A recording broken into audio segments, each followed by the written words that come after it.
Hi, and welcome to a very short introduction. From ancient Greece to branding, globalisation to Homer, and logic to fashion, we'll showcase a concise and dynamic insight into a range of diverse topics for wherever your curiosity may lead you.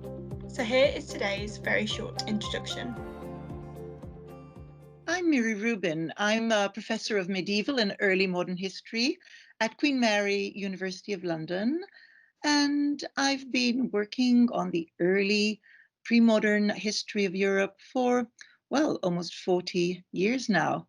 I became interested in this period really because in my first week at university as a history student, I simply had the most brilliant teacher of this period, and he inspired me, and I've never looked back. So I'm the author of The Middle Ages, a very short introduction in Oxford University Press's amazing series, and it was such a pleasure to be asked to write that title. So the topic is the Middle Ages. What are the Middle Ages? Well, this is a name that is given to the centuries between about 500 and 1500. The title was given to this period actually around 1400 by intellectuals, mostly in Italy, who at the time saw themselves as heralds of some new enlightened era, the Renaissance, the rebirth, rinascimento, literally rebirth of Europe.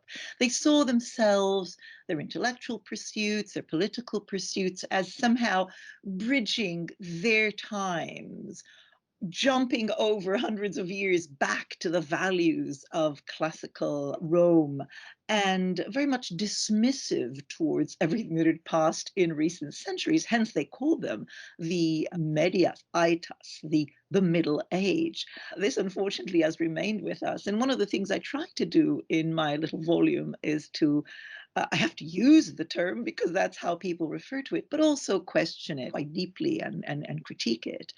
So this is a period of hegemony of the traditional church, Christian church, when most of Europe was ruled by kings and emperors, when most of the land at the time was held by landed gentry and aristocracy, when women were debarred from most positions of authority, when those who worked the land were often in servile positions.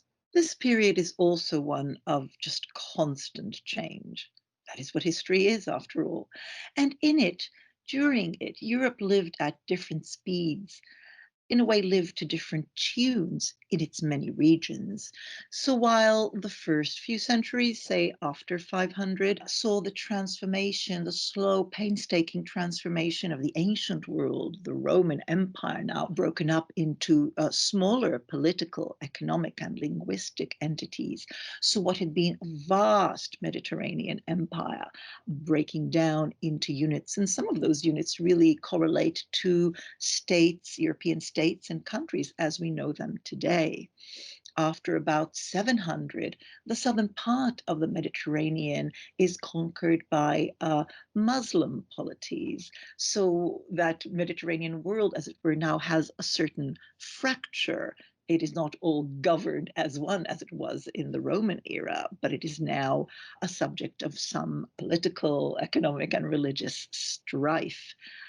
And there's a general lessening of the intensity of trade and commercial activity in those years between 500 and 1000 or so. But after about 1000, we see a tremendous demographic and economic growth with the enhancement of Europe's cities. And these cities were often old Roman cities, as it were, that had been transformed throughout the centuries, but also many, many, literally thousands of towns being founded afresh.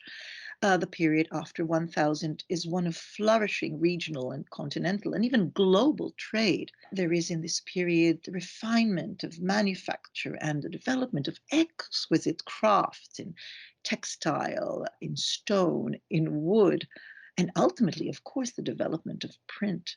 This is also a period when the literatures in Latin and in all the local languages of Europe, think of Chaucer in English or Dante in Tuscan, come into their own. And the people who lived during this period also had to cope between about the 1340s and 1500 with not only the vast, vast mortality of the Black Death, but also with the fact that it became endemic and recurrent almost every decade or so during that period. So bubonic plague was a fact of life.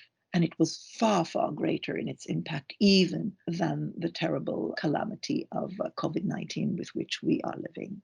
And since religion permeated all areas of life and inspired a whole lot of art and architecture and literature, it was also a period of religious persecution as the hegemonic religion, the Christian religion, excluded and marginalized not only non Christians, but also anyone who had a dissenting voice. And yet it also produced just exquisite religious thought, poetry, sensibility. So we see in this period, like in all times of history, struggles between social groups, people coping with environmental challenges. We find sort of sheepish conformity to norms, as well as daring dissent. One can actually discern in this period that is so often thought of as so different from the modern, actually we can glimpse ideas that are close to our hearts. Freedom, toleration, social justice, even rights for women. But of course they were not then majority views, not associated with power. But nonetheless, it was possible to think them. So, looking at this period, this quote unquote Middle Ages, as it were, in this short volume, well, I think some of it will be familiar, but some of it will be quite startling and unfamiliar to readers.